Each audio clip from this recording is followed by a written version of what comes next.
Okay, so hi everyone and welcome back to my channel as usual. So for today, as the title suggested, I will show you guys one of the most asked question ever since I posted that one day or like the first day in the university video, which is like about 2 years ago. That question is, how do I apply to Chulalongkorn University as an international student? But unfortunately, because I am Thai and I enrolled in the Chulalongkorn University as the Thai process, so I wouldn't be able to answer your questions that is in the accurate way. So today I invite a friend, and please welcome Man. Okay, hello everyone. My name is Mong and I'm come from Vietnam. Currently, I am the third year student at the Faculty of Communication Arts, Chulalongkorn University, and I'm majoring in communication management. That's really nice.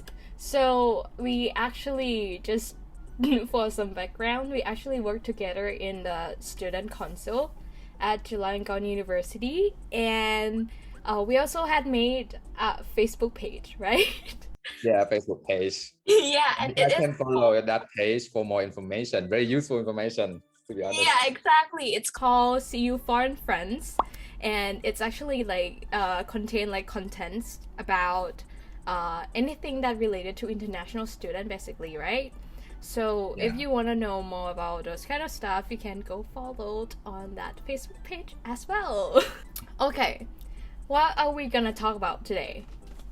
The application to Chula for international students. Yes. For those, especially for those who are interested in, getting in for the undergraduate degrees here. Yes. Yeah, so like it's not like an exchange student, but in fact it was like for the bachelor, the full-time bachelor degree, full-time. right? Yeah. So I actually have listed out some of the things that I have researched, but I don't know if they are accurate or not. But I think for the first process that you need to do is actually checking the announcement, right?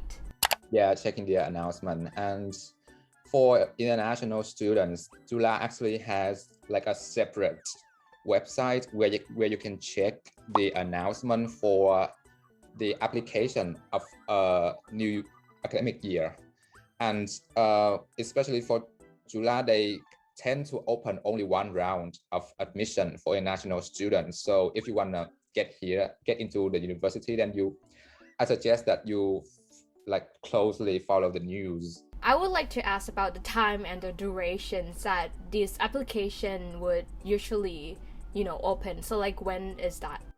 So for the application timeline, normally the application will open in March every year, so the beginning of March. So in March you can start like submitting your documents to the university or to your desired faculty, and then you're gonna wait for their email in April, which will inform you guys if you are eligible for the written test and the interview. And then April will be all about written test and interview. And then in May, you got your results.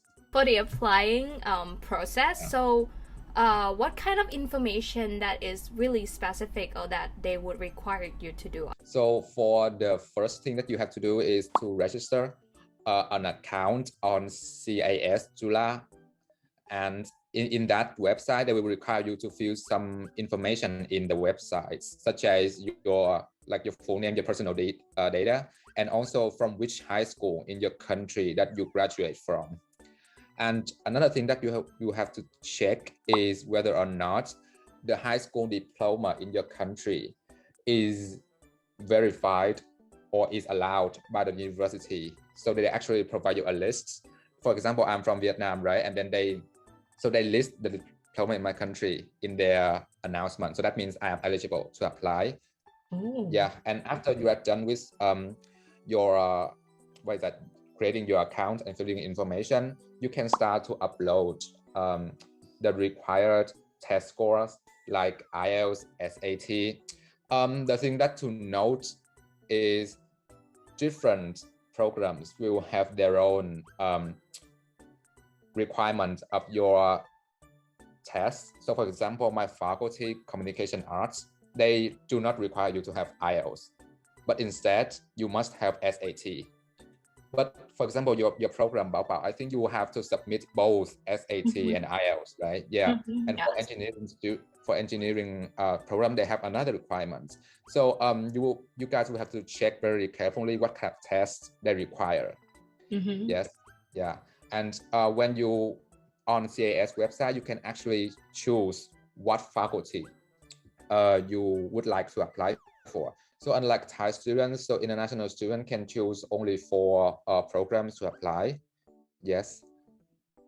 And after you choose, and then you submit the documents, and that's it. That's it for March, which is the application submission period. So for that, it's for the first process, right? Which is like filling in the application. So the second one is in April, correct? For the oral interview or the written examination. Yes. Okay, so how did yours go? So 2 years ago, I had to fly to Bangkok. I mean, it was kind of sudden, you know, like, so the written exam is in April, right? And the faculty, my faculty noticed me about the written test like 2 weeks or 1 week ago. Wow. So the flight was like quite sudden, and like I had to fly to Bangkok to take the written test. And for the content of the written test, the question is actually closely tied to Thailand. So as far as I remember, in that year, they asked me to write like a short essay about how, you know, Thailand can preserve its cultural uniqueness in this day and age when everything is so developed in this, you know, modernized area. Yeah, so that is the content of my written exam. Pretty simple, but it's very tied to Thailand. So if you don't follow any news about Thailand at all, then you might find it a little bit, you know, difficult or struggling to like think of what to say to them. Yeah, and that's all for a written exam. And then I just fly to Bangkok to take that, and then I go back to Vietnam. For the oral exam, you can take it through online platform. For the oral interview, so it is all about yourself and your motivation for choosing this program. Yeah, and they also ask you about what is that, your future career path, what you want to do in the future.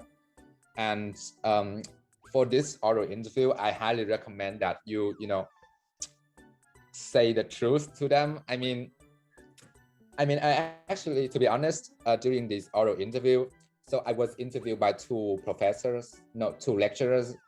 When they asked me like why I choose this program or something like that, I mean, I told them something that is not really, you know, honest. Like I told them like, okay, I love spreading information to people, and and I mean, and the earning of communication field like can be I don't know, rewarding, I guess, because it was not really honest, and I barely, you know, tell them the truth. And like one of the lecturers just went ahead and, you know, he kind of like saw through me, and he told me like, okay, so actually some people in the journalism area didn't earn that much, and he himself think that the earning in journalism is kind of not very rewarding, as far as I remember. Like the point is, he saw through me. So it I think it made me lose some points in the interview round. So I suggest that you know, be honest. But I want to ask you, so you only take the interview and the examination on the faculty that you aim for, or is it like all 4? Yeah, so each faculty will have different exam and interview. So if you choose 4 programs, then you have to attend 4 rounds of tests. And the problem is for some that schedule. So if you register for 4 majors or 4 programs, right? And then if there's test schedule overlap with each other, then that may be the trouble, because in my year there is a Chinese student and he registered for my faculty, Communication Arts, and your faculty, Balak, Faculty of Arts. But the thing is, the interview or the test schedule overlaps and it cannot be rescheduled. So he has to drop the test at my faculty and went for only Balak. Oh, I mean, It's kind of troubling, this, a system that they cannot like reschedule for our convenience. Okay, so for the third round, it might came to like kind of like an end. I don't know, the announcement. yeah. Announcement. So the thing is, in May in the beginning of or the middle of May, they will send you an email to tell you that which faculty or program that accepts you. So for example, if you choose 4 and you actually get in 4 of them, then you will have to make a choice, like which program you want to attend, and then you will send them a confirmation of your choice. So if you get into 4 programs but you do not answer to Chula email at all, then that means they will consider that you have already dropped your right to study at Chula in that year. So when you come to this final stage of application, please try to have a close look at your email for the information from Chula, and remember to send your confirmation to them. Okay, so that is kind of like it for like the whole process that you have gone through. So this is like maybe came in for like the aftermath. How was your travel when you first came to like the Thailand to study actually, and what about the accommodations and all those kind of stuff? What had you experienced? I think for travel, it was before COVID, so it was just like as normal traveling for holiday.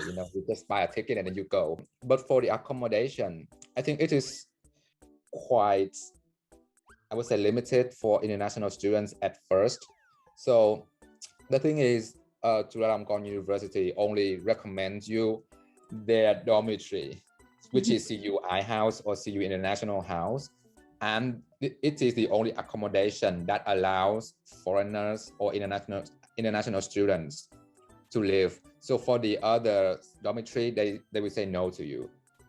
But the thing with CUI house or CU International house is, I think it is, the price is pretty high.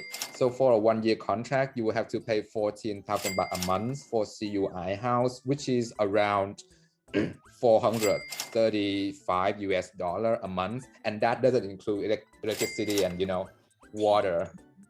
And if you don't have a roommate, then you will have to pay all of them on your own.